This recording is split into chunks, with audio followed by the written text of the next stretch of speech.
Hello, everybody. Thanks for joining us today.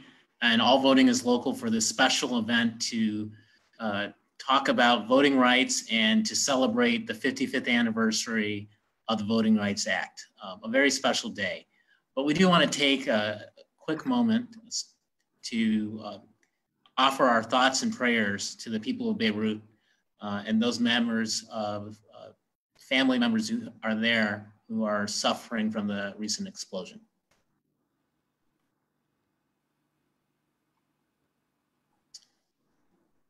With that, I want to introduce all of our panelists tonight for the special event, starting with Rabbi Jen Kaluzny of Temple Israel in West Bloomfield.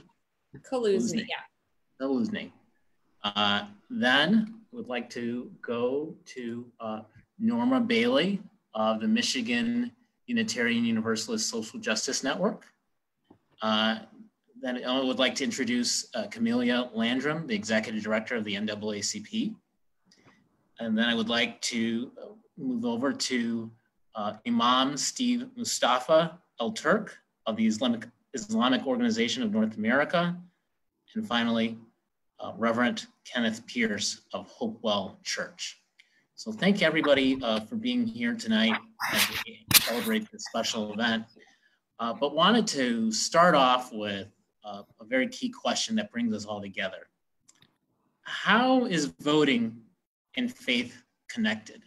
And what does it mean to you to be able to celebrate the 55th anniversary of the Voting Rights Act on this day? And I'll start with Reverend Pierce. Thank you for having me on here today for what I think is a very important conversation to be had. I think to answer your question and get right to it, that our rights to vote as it ties to our faith is very essential and very important. I think we all as Christians, those of us who are faith-based Christians, we have an essential part to play as it relates to the outcome of the voting and our rights that we use, which is prayer. And I think that's one of the most important pieces to the voting that we do and how it ties into our faith and our Christian walk. I think the Bible says we walk by faith, not by sight. And so I think I encourage a lot of times with my parishioners to make sure that they educate themselves on, what's going on, who to vote for, as well as praying to God to give them the insight, the understanding of who it is and what it is they're voting for. I think it's extremely important as it connects to faith and vote. Imam El-Turk.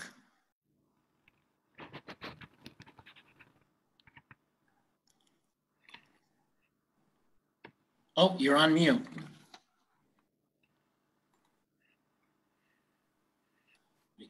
Imam, we can't hear you. You're on mute. You're muted.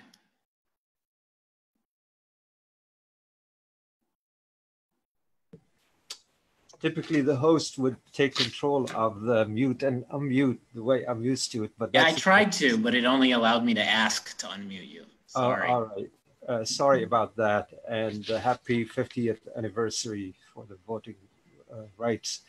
At any rate, it's good to be here with everybody talking about a very important subject now that voting and election is around the corner. From our perspective, the Islamic perspective, it is a religious obligation really to work with other entities and other groups to make sure that we as a community work together and civically engage, upholding universal values that would include freedom, equality, and justice. And cooperating with one another is a religious mandate, as the Holy Quran would command and cooperate with each other in matters of goodness and righteousness, and do not cooperate with one another in sin and enmity or hostility. And the Prophet Muhammad, peace be upon him, in one of his famous sayings, and believe it or not, presidential candidate Biden used that in one of his advertisements for the Muslim community, where the Prophet said, whoever among you sees an evil, let him change it with his hand. If he is not able, then with his tongue, and if he is not able, then with his heart, and that is the weakest of faith. Now here, the first part of this saying, whoever sees an evil, let him change it with his hand. Hand here denotes authority, or it may denote also voting, that you literally go out and vote for those individuals whom you think and feel that they will make change into your lives and society. So it is for us a religious obligation to participate in the electoral process.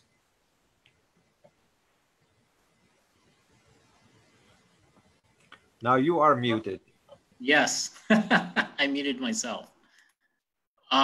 Norma?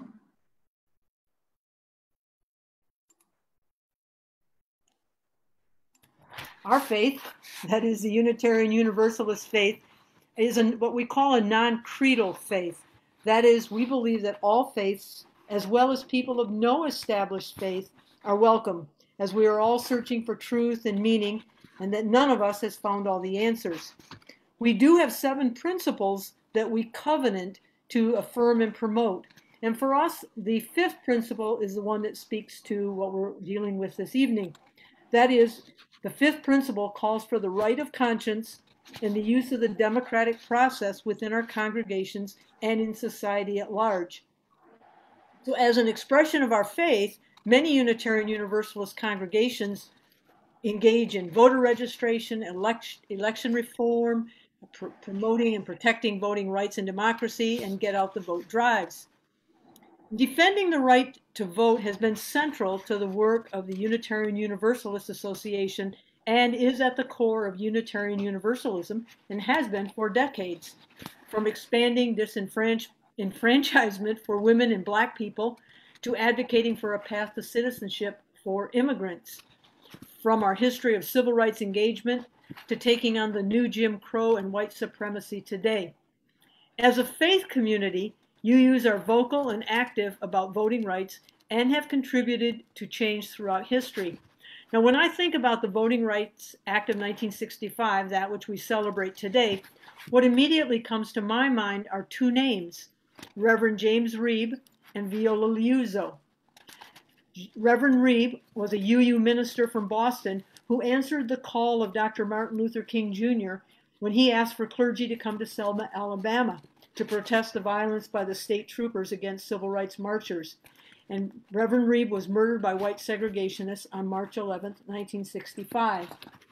The other person, Viola Liuzzo, was a housewife and a civil rights activist from Detroit. And she also responded to that call and came to Selma. And she was murdered while she was shuttling activists between Selma and Montgomery. Now, in the past several years, UUs have been part of a groundswell of voting rights, electoral work, and democracy movements that have emerged and gained even more momentum since the 2016 election. The UUA's campaign, which is called UU the Vote, is supporting UU congregations, organizations, and individuals in a major effort for democracy and support of electoral justice in the 2020 elections. While we recognize that UU congregations have nonprofit tax-exempt status under IRS 5013C rules, and thus endorsement of candidates is not permissible, advocacy of issues, nonpartisan voter engagement, and political activism are permissible. So we work in partnership with community, state, and national partners as we work for justice in the areas of climate, economics, LGBTQ rights, migrants, reproduction, and race.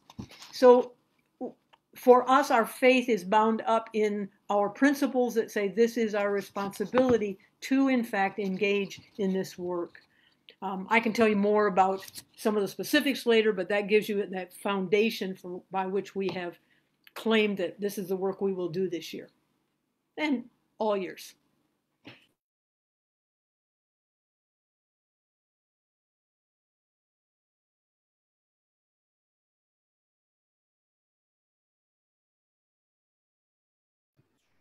So I think you called on me, but you're muted. So I'm just going to guess. Okay. Yes, I did call on you and I muted myself. Some Okay. technical difficulties here, but yes, Rabbi Khalil, please go ahead. No problem. So I want to thank you for including me. I was very excited when Ben called me to be a part of this. Speaking for the Jewish community is obviously difficult. We are not a monolith. We are on a spectrum of observance like most communities. But I'm really excited to talk about this because even though for the Jewish people, the separation of church and state has been protective for us, we don't want the two to mix because traditionally Jews do not fare well in countries where the church and the state are mixed. However, Jews have always been civically active because what we do is we take our Jewish values and we apply it to the societies that we're living in, the policies of justice and righteousness, equality and equity, and that it all comes down to the idea that we are all created in the image of God, of course. So as Jews, we always look back into our history, deep into our text. And one of the first is from Rabbi Hillel, a first century, a giant thinker, who said, Al tifrosh min hatzibur, don't separate yourself from the community. As Jews, we are supposed to not only participate within the Jewish community, but within the greater communities that we live. And so we have to engage and contribute. And one of the most important ways that we can engage and contribute, obviously, is to vote. Now, another about 5th century rabbi said, a ruler is not appointed unless the community is first consulted and they agree to the appointment. So this is important because it's saying that your authority comes directly from the people who chose you, without being chosen by that authority of the people, that they do not in fact have that authority. Now later scholars, even up to the 18th century, built on that and said, praying for peace for political leadership is good because it will bring peace back to you. As citizens, our welfare is directly tied into the fair appointments and good intentions of our government. So again, we understand as Jews that it is our responsibility to be civically active in order to bring about tikkun olam, repairing the world, just as Norma spoke about the idea of even beyond just who's in the White House or who is our senator, the ideas of climate change, of equitable education, all of the other values that we have. And so it is for us a mitzvah. And some people translate the Hebrew word mitzvah as a good deed. It's actually from the Hebrew word commandment. So for many of us, we feel that civic engagement and voting is actually a commandment. It's an act of self-determination that for many years, many centuries, I should say, Jews were not afforded. So it's not something that we take lightly.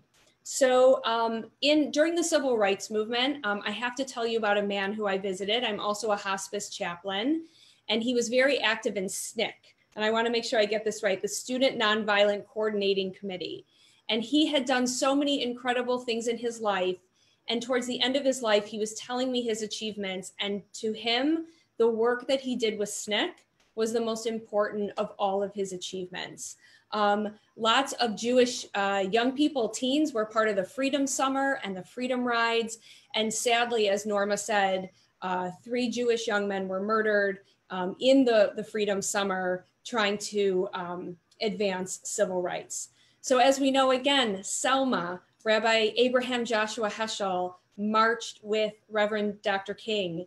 And the famous line from Rabbi Heschel came and he said, I felt my feet were praying. And there's a beautiful picture of the two of them. And one of the most powerful things that has come of all of this upheaval is Rabbi Jill Jacobs, who is the executive director of Truah, Rabbis for Human Rights. She said, we must honor Heschel, we must honor King and lift up their memories. She said, but we have to be Heschel and we have to be King. And that has just really stuck with me. Not that we could perhaps ever rise to that kind of change and stature and intelligence, but that should be our vision, that we should work to do those things, to, yes, stand on their shoulders, but to build and to continue the work. And so one of the most incredible facts that as a Jew, I feel very proud of is that part of the Voting Rights Act was actually written in the basement of the Religious Action Center for Reform Judaism. There are pictures of people in the basement actually writing the Voting Rights Act. And it's a pretty incredible snapshot of history. But again, I wish I could say the work was done, but as we know, the work is just so far from being done. And so we have to build on it. We absolutely have to build on it. And I think actually, unfortunately, the voter suppression that we're seeing today, the slowing of the mail, the confusion over voting has almost become an act of defiance that I am proud to take part of. I will march in the streets. I will vote. I will help other people vote because, again, as a Jew, I am commanded, tzedek, tzedek tirdof, justice, justice shall you pursue. And not only are we pursuing justice, we're pursuing equality and, please God, equity. And so I have so much more I could say. I took a really deep dive because I'm super devoted to this, as is my congregation. I'm proud that one of my congregants is one of the leaders in the newly formed Black Jewish Coalition in the Michigan legislature that's doing a lot of good work for voting rights. And I have all kinds of resources through the Jewish community if anyone is interested in how you can get more active in getting out the vote.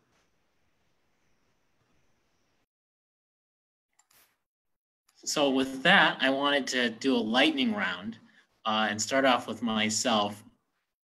In one word, with a short explanation, how does voting make you feel? And for me, voting always makes me excited because it's always a chance to create some change in a fundamental way through a very simple act. And with that, I want to hand it over to Camilla and see what she thinks. Thanks, Agogo. Voting for me, it's my word, I would choose freedom. It's that moment where you and only you know the decisions that you are making based on what you have come to the voting poll for to be able to voice it. Nobody else is there with you. It's just you and you're choosing on your own behalf. So I like the freedom that comes with voting.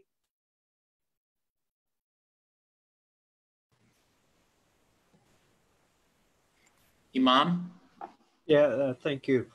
For me, it makes me feel that I have fulfilled something that I need to fulfill, and that is to participate in this civic engagement and vote for whom I think is going to help me and my community and also the larger community. So I feel proud that I have participated and became part of this, collective duty to vote for whomever we think that will answer and serve our causes and needs. So I feel Wonderful. Reverend Pierce? Voting for me as well is exciting to be able to see, for me, the change that could possibly, that we are expecting rather, to happen. And on my end, more so, the excitement comes from seeing the change that we allow to, that we vote for to happen now, that it will affect my children in the future as well. Wonderful. Norma? When I vote, I feel very proud. I come from a generation of parents who escaped from grandparents who escaped from Russia so that they come to the United States and worship as they please. They were Jewish. And then When I was 4 years old, I started going to the polls. My parents were so involved in this in the sense of believing it was important. So my whole life, it's been a very important moment to go to the polls and say, I am part of this democracy. I am part of this country and my voice counts. So I always feel very proud that I live in this country, but also that then I do exercise that right and responsibility. Rabbi Kaluzny? I think a sense of duty and determination, right? Self-determination, a duty to participate. And I feel a very strong responsibility to leave my children. It sounds so cliche, but to leave my children with a better world than the one we're living in. And if I can have one more, it's hope. In the last election, I dropped my kids off at school and I said, I'm going to vote. And they said, well, they knew who I was voting for, but I said, we're voting for hope. Well, that's all very wonderful and very inspiring. Wanted to go to Camilla to talk about what fighting the barriers to voting and making sure that there's equal access means in the present day. Thanks, Agogo. Thanks, everyone, for all of your answers, honestly. As we can see, voting does something for us all, but I love what Jennifer said about giving us hope, because you are, casting an optimistic or making an optimistic action, praying, all of us praying for a better outcome and or a status quo that has been moving in the right direction for us. So what does it mean to fight against those barriers? As we know, the right to vote is one of the most valuable, and many would even argue sacred constitutional rights guaranteed to all Americans.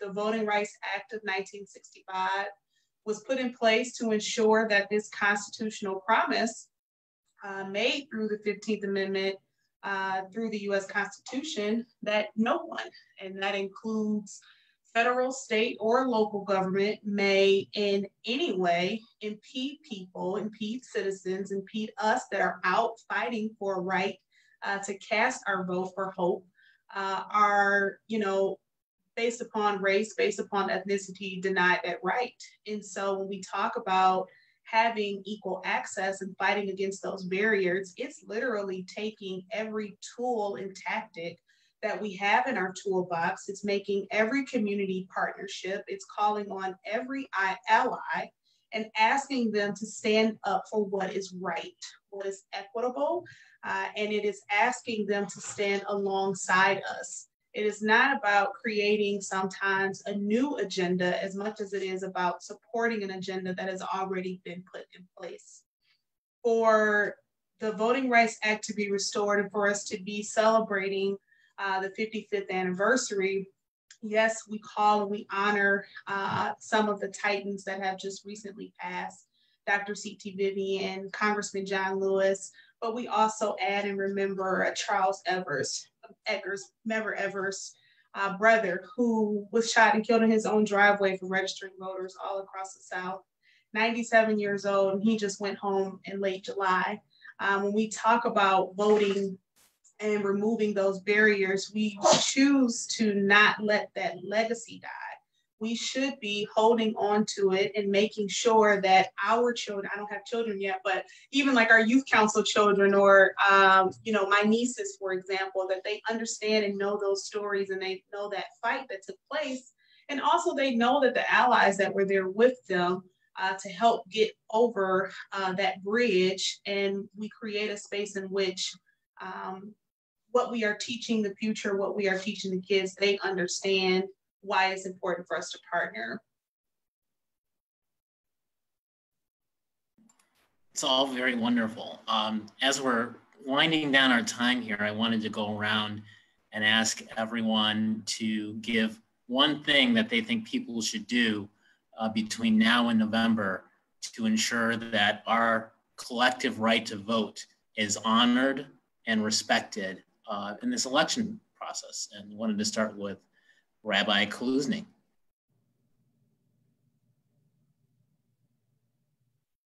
You're muted. I think it's to have the hard conversations, right? To to counter the myths that are being propagated right now about the safety of absentee voting, mail-in balloting, whatever you want to call it. And also to help those who maybe don't even know how to apply for absentee balloting. I think there are some people who just don't know the mechanics. And I think that if you're an educated voter, to help others understand the mechanics goes a really, really long way. Norma? I think a lot of it has to do with partnering and reaching out to more people. I know my small congregation, it's very small. We only have 60 members in this relatively conservative town, but we also have a fairly large indigent population. So we have reached out to partner with, because we can't do it by ourselves, but we've reached out to partner with the League of Women Voters and two other faith groups, one a Catholic faith group and one a Episcopal faith group, to reach out to that population. So we've worked out a plan where we're going to be giving information and trying to help educate them, because Jennifer's right. There are so many people who haven't participated in our voting processes. And so it's a very foreign kind of thing to them, nor do they really believe that their vote makes a difference. So I think having conversations with people who may never have voted, who may not understand that it does in fact affect them locally, statewide, and national. So many just look at the national election, but it's all the others. And so it's, to me, it's a lot about education, but reaching out to those who, my friends and neighbors, they vote. But what about all the other people? And I would need to reach out to them, even though I don't know them personally. So it also means conversations, like Jennifer said. But it's partnering with others, because we can't, any one of us, do it by ourselves. Thank you. Iman El-Turk? Yeah, thank you. Our challenge is for our congregation. Our congregation is mainly immigrant people that have come from Pakistan, India, the Middle East, and what have you. And a good chunk of our congregation are older people as well. And some of them have never participated in the elections over here or voting. So our challenge is to get as many of our congregants to register, excuse me, to vote. So we have done a lot of drives in the mosque and other centers, collaborated with other organizations to ensure that as many people as we can get to register, so that they can exercise their right to vote. We try to explain to them how important it is in this country to exercise your right to vote, and vote in for people whom you think are going to serve you and serve your community. Local elections is as important as the national elections. And that's where we educate our people to go ahead and not only register. Registering is one thing, but the other challenge is getting them to vote on the day of voting. And we are so grateful to Jocelyn Benson for this effort of during the COVID-19 health crisis. We're lucky that we are able now, anybody can vote with an absentee ballot. And I think that would make it a lot easier for a lot of people in my congregation, and to a lot of people as well. So we do have challenges here, but we can overcome those challenges working together with other groups and other people to make sure that, look, this is your right and you have to exercise that right. You are religiously obliged, according to our faith, to exercise that right. And, hopefully, collectively, we can make a difference in our communities. Great. Reverend Pierce? I think we've all kind of on the same page as it relates to the education portion. And I believe even with educating, making sure that our first-time voters are educated as well. I was sitting in a meeting one day with NAACP. We had I think it was a young leaders meeting. There was a young lady that voiced herself as relates to voting and said that this was her first time voting. However, she doesn't hear or begin to get educated about voting until it's time to vote. I think that the education on voting prior to the elections is important as well. And then, like Norma said, and I completely agree, working with other organizations, we can educate a lot of more people in all demographics, all ages and walks of life if we all come together and work with other organizations such as NAACP or other faith-based organizations as well.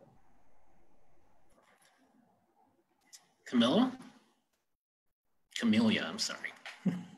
Thanks, Agogo. I am going to say actually vote.